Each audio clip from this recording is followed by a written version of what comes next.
School అసిస్టెంట్కి సంబంధించి physical సైన్స్కి సంబంధించి జూన్ 9న సో నేను ఎప్పుడు రివ్యూస్ చేస్తుంటాను. అలాంటి రివ్యూస్ చేసిన బి సత్య అని నేను కూడా ఫిజికల్ సైన్స్కి సంబంధించి స్కూల్ అసిస్టెంట్ ఫిజికల్ సైన్స్కి సంబంధించి ఇక్కడ సో ఎంవిజిఆర్ కాలేజీలో ఎగ్జామ్ రాయడానికైతే రావడం జరిగింది. ఫిజికల్ సైన్స్ ఎగ్జామ్ అయితే నేను రాయడం జరిగింది.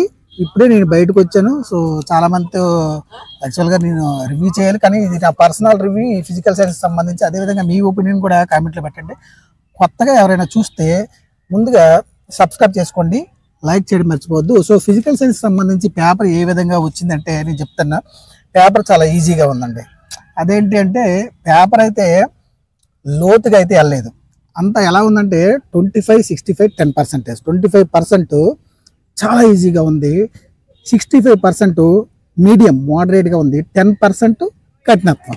అంతే కదమ్మా, అలా ఉంది. సో నాకు తెలిసి ఇది ఓపెన్ కట్ ఆఫే 80 మార్క్స్ రిజర్వేషన్లో వస్తే వస్తుంది, కానీ 85 మార్క్స్ ఓపెన్లో ఉంటే కానీ రాదు. అలా ఉంది ఫిజికల్ సైన్స్ పేపర్ ఈరోజు కనుక చూసుకున్నట్లయితే. సో నేను అప్పుడప్పుడు నేను రివ్యూస్లో పడిపోయాను నా ఫ్యామిలీ పరంగా, అప్పుడప్పుడు చూసేవాడిను. సో పేపర్ మాత్రం సిలబస్ ప్రకారంగా చూసుకుంటే మామ 10th క్లాస్ లోపే ఉందండి. ఒక 5% ఒక ఇంటర్మీడియట్ వరకు వెళ్ళుంటాడేమో, నాకు అంత మేబీ నేను కనిపెట్టలేకపోయాను ఈ క్వశ్చన్స్ వల్ల. ఎందుకంటే నాకు ప్రతిదీ వచ్చిందే, కాకపోతే నేను చేయలేకపోతున్నాను అన్నమాట. ఫర్ సపోజ్ ఎలక్ట్రాన్ ఎఫినిటీ తక్కువగా గల మూలకం ఫ్లోరిన్, క్లోరిన్, సీజియం అని ఇచ్చాడు. కెమిస్ట్రీకి సంబంధించి నేను ఎప్పుడో చదివాను, అది సీజియం అని గుర్తుకొస్తుంది, ఒక పక్కన ఫ్లోరిన్ ఇలా. సో దానికి ఆన్సర్ సీజియం. సో జీకే పరంగా చూసుకుంటే స్టాండర్డ్ జీకే ఎక్కువ ఇచ్చాడండి. కరెంట్ అఫైర్ అనేది చాలా తక్కువ, ఒక 2 క్వశ్చన్స్ వచ్చుంటాయేమో. సో హిందీలో ఐక్యరాజ్య సమితిలో అసెంబ్లీలో హిందీలో మొదటిసారిగా ప్రసంగించిన వ్యక్తి జయశంకర్ నారాయణ, వాజ్పేయి, ఎల్కే అద్వానీ. సో సంథింగ్ ఇలా అడగడం జరిగింది. అదేవిధంగా జీకేలో కనుక చూసుకున్నట్లయితే ఇది నా హాల్ టికెట్ అండి. జీకేలో కనుక చూసుకున్నట్లయితే జాతీయ వారోత్సవాలు గ్రంథాలయాలు ఏ నెలలో జరుపుకుంటారని చెప్పేసి నవంబర్ ఇలాగా 14 నుంచి 20, డిసెంబర్ 14 నుంచి 20 ఇలా అడిగింది. అదేవిధంగా మై జర్నీ డ్రీమ్స్ సంబంధించి మై జర్నీ ఆ పుస్తక రచయిత ఎవరో ఏదో అడిగారు.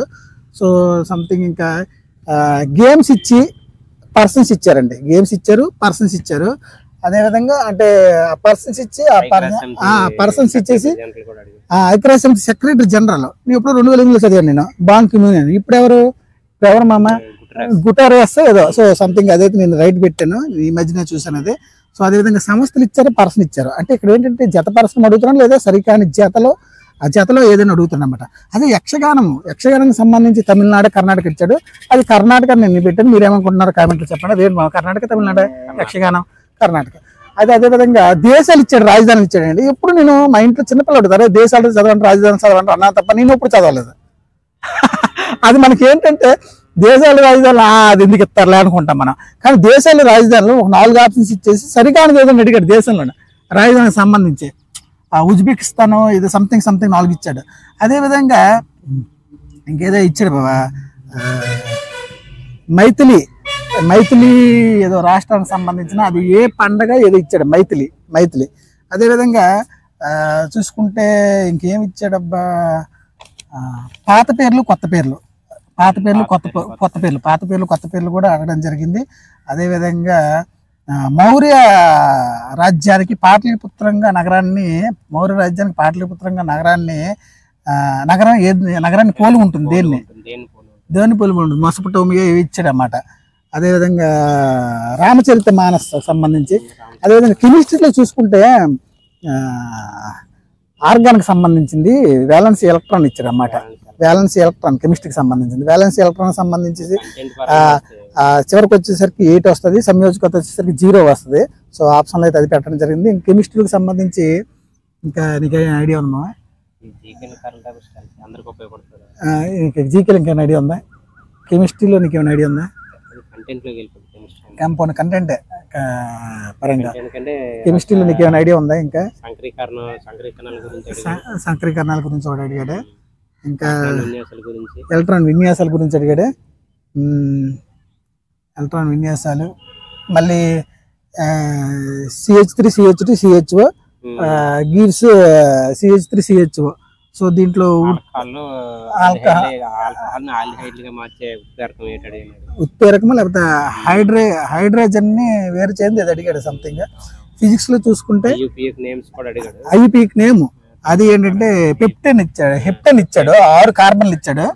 స్టార్టింగ్ వచ్చి CTH5 పెట్టాడు. ఇట్ని చూసుకుంటే CH3 పెట్టాడు. మనం అటు నుంచి చేసుకోవాలి కదా నెంబర్లో, రైట్ సైడ్ నుంచి ఇలా చేసుకుంటాం, దాని ప్రకారం పెట్టాడు అనమాట. అంటే ఇంకా ఇంకా ఇంకేంటి కెమిస్ట్రీలోనా ఫిజిక్స్లో చెప్పగలం మ్యామ్? ఫిజిక్స్లో ఇంకేముంటుంది ఫిజిక్స్లోనా? మిత్ ఫార్ములాలకు సంబంధించి ఇచ్చాడు. మిత్ ఫార్ములాలు పీడనంకి సంబంధించిన మిత్ ఫార్ములా అడిగాడు. పీడనానికి సంబంధించిన మిత్ ఫార్ములా మనము అంటే ఇది సింపుల్ గా ఉంటాం అనుకుంటా, చూసా అవే తప్పు పెడతామండి బాబు. మనం లోతుగా ఎక్కడికైతే వెళ్ళిపోతామో ఓకే సింపుల్ గా పై చదువుతుంటాం కదా, ఇది రాదు అది అలాంటి చాలా చాలా పేపర్ అనేది మాత్రం నిజంగా బాగా ఎవరైతే అలా చదువుకుంటూ మీడియంగా చదువుకుంటూ లోపలికి వెళ్ళిపోయి దూరిపోయినంత అయితే లేవండి, అంత లేదండి. అంటే 10th క్లాస్ లోపు మనం ఒక బేసిక్ నాలెడ్జ్ ఒక మీడియం నాలెడ్జ్ ఉంటే మాత్రం ఇది చాలా బాగుంది ఎగ్జామ్. ఇంకా ఫిజిక్స్ పరంగా ఇంకా మెథడాలజీ పరంగా చూసుకుంటే అదే మెథడాలజీ పరంగా మరి నాకైతే ఐడియా లేదు. నేను ఏదో ఒకటి సంథింగ్ నాకు తెలిసిన నాలెడ్జ్ ప్రకారం అయితే నేను పెట్టడం జరిగింది. ఇంకా ఫిజిక్స్ పరంగా ఇంకేమైనా ఐడియా ఉన్నామా?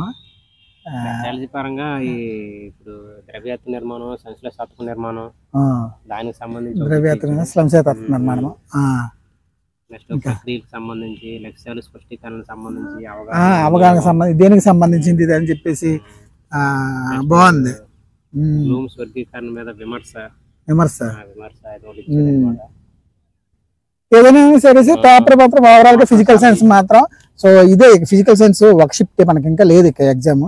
సో పీజీటీలు ఉన్నాయి అనుకుంటా, పీజీటీలు ఉన్నాయి. సో స్కూల్ అసిస్టెంట్ సంబంధించి ఫిజికల్ సైన్స్ సంబంధించింది ఇదండి మా ఒపీనియన్. మీకు ఎలా అనిపిస్తుంది? పేపర్ అయితే మాత్రం మీడియంగా ఉందండి, ఈజీ టు మీడియం వెళ్ళేది తప్ప ఈజీ టు డిఫికల్ట్ అయితే వెళ్ళలేదు, మోడరేట్ గా ఉంది. చాలా చాలా పేపర్ అయితే నిజంగా ఇది ఎంత కట్ ఆఫ్ వెళ్తుంది అనేది మనం ఊహించలేము. 85 75 వచ్చిన వాళ్ళు చాలా మంది ఉంటారండి, ఎక్కువ మంది గుంపులుగా ఉంటారు. 80 రిజర్వేషన్ వస్తుంది, 85 ఓపెన్ కట్ ఆఫ్ అయితే ఇది మాత్రం తగ్గాపోరుగా ఉంది. సో మీ ఒపీనియన్ కూడా ఫిజికల్ సైన్స్ పరంగా చెప్పండి. సో నేను ఎగ్జామ్ రాశాను కాబట్టి వేరే వాళ్ళ దగ్గర రివ్యూ తీసుకోలేదు. సో మా మామతో పాటు నేను కూర్చొని ఇదిగోండి ఎగ్జామినేషన్ సెంటర్ బయటకు వచ్చేసి సో ఈ రివ్యూ అయితే చేయడం జరిగింది. ఇది మా అనాలిసిస్. దయచేసి లైక్ చేయండి, కొత్తగా వచ్చిన వారు అయితే సబ్స్క్రైబ్ చేసుకోవడం మర్చిపోవద్దు. Please like, share, comment and subscribe. ఈ జనం ఫేమస్ టీవీ, నేను మీ సత్య.